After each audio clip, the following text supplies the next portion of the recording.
Hi అండి. ఈరోజు నేను దహీ భిండి చేశాననమాట. ఇదైతే నిజంగా చాలా టేస్ట్ అనేది బాగుందనమాట.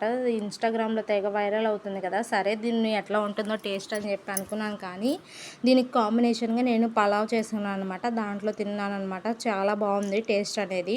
మరి ఇంకెందుకు ఆలస్యం, దాని ప్రాసెస్ చూసేద్దామా. ఇట్లాగా ముందుగా ఆయిల్‌లో బెండకాయలు ఫ్రై చేసి పక్కన పెట్టేసుకున్నాను అనమాట. ఇంకా అదే ఆయిల్‌లో కొద్దిగా తాలింపు గింజలు, అలాగే కరివేపాకు, ఉల్లిపాయలు, టమాటా, పచ్చిమిర్చి కూడా వేయించి యాడ్ చేసేసుకున్నాను నేను. ఇవి కూడా యాడ్ చేసుకున్నాను. ఇప్పుడు ఇందులో కొద్దిగా సాల్ట్, అలాగే పసుపు కూడా యాడ్ చేసుకోవాలి.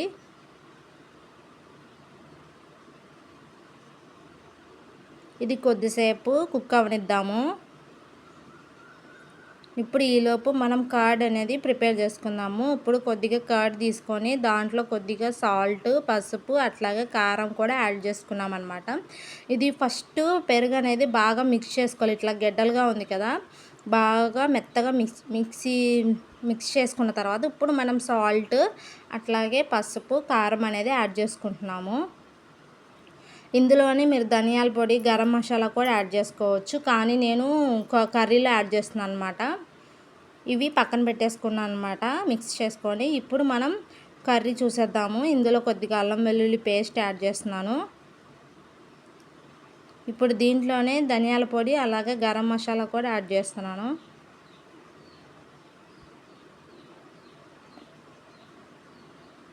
ఇంకా ఇప్పుడు మనం కర్డ్ మిశ్రమం అనేది యాడ్ చేసుకోవాలి.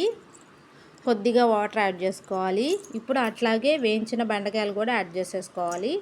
అంతే, రెడీ అయిపోతుంది. చాలా సూపర్గా ఉంది. మీరు కూడా ట్రై చేయండి.